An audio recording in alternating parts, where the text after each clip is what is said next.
आप देख रहे हैं आप तक टीवी न्यूज। आइए आपको लेकर चलते हैं देश दुनिया की ताजा खबरों की ओर।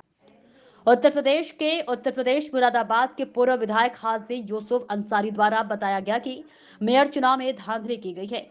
आपको बता दें कि हाजी यूसुफ अंसारी ने लगाया मेयर चुनाव में धांधली का आरोप, चुनाव रद्द करने या पुनः मतगणना करने की मांग की। पत्रकार वार्ता में सरकारी आंकड़ों में गड़बड़ी को साक्ष्यों के रूप में प्रस्तुत करते हुए प्रशासन पर आरोप लगाया। कक्ष संख्या 4 बूथ संख्या 495 पर सरकारी रिकॉर्ड के अनुसार 1193 में से मात्र 74 वोट ही डाले गए, जबकि सरकारी रिकॉर्ड में मतगणना 723 वोटों की दिखाई गई है। इस सिलसिले में आज प्रेस कॉन्फ्रेंस रखी है जी। ये प्रेस कॉन्फ्रेंस आज ये गुलशन के करीब इंदिरा चौक में इसलिए आप लोगों को तकलीफ दी गई है कि मेरा जो बूथ है 495 कटार शहीद में कक्ष नंबर 4 है।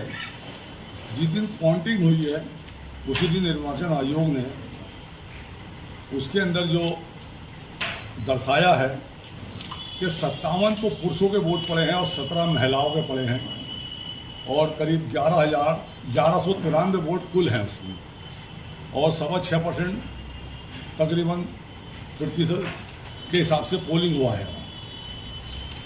लेकिन कुल कितने वोट पड़े? जैसे 74 वोट पड़े कुल। आपके बूथ पर?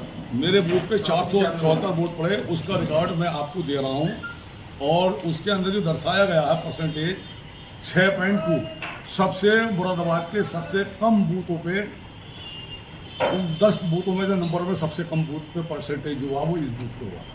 ये निर्वाचन आयोग ने भी छापा है, दिया है अपनी उसमें, और अमर उजाला ने अपने पेपर में भी छापा था, वो भी मेरे पास है, वो भी मैं आपको दूंगा। लेकिन तकलीफ इस बात की है कि जब 13 तारीख को गणना होती है तो उसके अंदर 723 वोट दर्शाए जाते हैं। उसी बूथ पर 723 वोट दर्शाए जाते हैं और एक मुरादाबाद के दैनिक समाचार पत्र ने उसकी हमारे लिए हमारी समझ लो उसमें हमारा नाम लेकर ये लिखा कि 495 बूथ संख्या पर कांग्रेस को 629 मिले, सपा को 56 मिले, बसपा को 11 मिले और भाजपा को 5 वोट मिले। मैं इस बात की तकलीफ है कि मुरादाबाद जब इस बूथ के अंदर 74 वोट पड़े हैं तो ये 723 वोट कहाँ से आए। मैं उस दैनिक जागरण जो जुम्मेदार दैनिक समाचार पत्र है उनसे भी ये कहना चाहूँगा कि वो अपनी गलती को सुधारें, नहीं तो मैं नोटिस के जरिए उनसे डिमांड करूँगा, क्योंकि इसमें मेरा नाम लेकर छापा गया है और मुझसे कोई वर्जन लिया नहीं। किसी भी खबर को छापने के लिए नाम से अगर छापते हैं तो उस व्यक्ति से जानकारी लेनी चाहिए, उसका वर्जन लेना चाहिए। ये पत्रकारिता का उसूल है, जैसे मेरी जानकारी है, अगर मैं अपनी जगह पे सही हूँ और गलत हो तो वो बताएंगे, लेकिन उसमें मुझे बड़ा धक्का लगा, ये उसका वर्जन लेना चाहिए।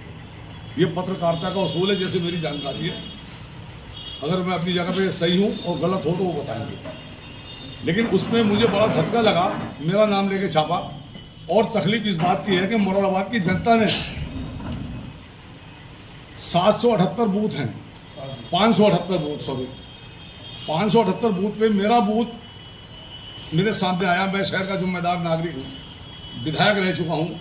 मैंने जब अपने बूथ की गणना की तो इतना बड़ा फर्क आया है, तो 577 बूथों पे कितना फर्क होगा, कितनी गड़बड़ी होगी, कितनी जालसाजी होगी, इसकी जानकारी ऐसे नेताओं को करना चाहिए जो मात्र चंद वोटों से हारे हैं। वो घर में चैन की नींद सो रहे हैं, आराम से सो रहे हैं, और मुरादाबाद की जनता शोक मना रही है। इससे किसी साजिश की बू आती है, किसी साजिश के तहत या किसी अपने मतलब से, या क्या उन्होंने अपने आप गोलमाल करा है, ये तो वो बताएंगे। और मुरादाबाद की जनता को बताएंगे कि एक बूथ पे जब मैं इतनी बड़ी गड़बड़ी पकड़ सकता हूं तो वो तो चंद वोटों से हारे हुए प्रत्याशी हैं, उनकी जिम्मेदारी बनती है सारे बूथों का अध्ययन करें और उसको जनता के सामने लेके आए। और इतनी इत्मीनान के साथ क्यों सो रहे हैं जब ये कई दिन से चर्चा का विषय बना हुआ है। मैंने खन्ना जी को भी फोन करके बताया था और अवाम हिंद में भी छपा है। मैंने हिंदुस्तान के जो हैं उनसे भी हिंदुस्तान पेपर में मैंने बात करके कहा, मैंने कहा ये इतनी बड़ी गड़बड़ी है, आपने ये छापा है, तो वहां से जवाब आता है कि साहब के देख रहे हैं। तो मैं ये कहना चाहता हूं, या तो इस साजिश का पर्दाफाश होना चाहिए, मुरादाबाद की जनता के सामने वो प्रत्याशी ये कहे कि क्या साठगांठ हुई है, क्योंकि मुरादाबाद की जनता बहुत बड़े सदमे में है, वो बड़ी दिल से उनको वोट कर रहा था, लेकिन क्या वजह है ऐसी कि वो घर में आराम से सो रहे हैं, कैसी कौन सी डील हुई है उनके बीच में, ऐसा कौन सा समझौता हुआ है कि वो आराम फरमा रहे हैं और लोग चौराहों पे, होटलों में, घरों में चर्चे का विषय बना हुआ है कि इन्होंने इतने सारे वोटों चार गए। और मैंने तो सोशल मीडिया पे देखा है, बहुत बड़ा अमाउंट दिखाया जा रहा है कि इतना अमाउंट का ये लेन देन हुआ है, ये तो अल्लाह जाने क्या सच है क्या गलत है, ये तो वो बताएंगे, ये तो मेरी जानकारी, ये तो सुनी सुनाई बात है। लेकिन जहाँ तक मेरा सवाल है, मैं इस बात को कहना चाहता हूँ, निर्वाचन आयोग से भी इस गड़बड़ी का जो ये साजिश इसमें हो रही है मशीनरी में या गणना में और जो बूथ पड़े हैं, तो ये जो हुई है कि या तो इस चुनाव को रद्द करा जाए या दोबारा से मतगणना करी जाए। इसकी सच्चाई जनता के सामने आनी चाहिए।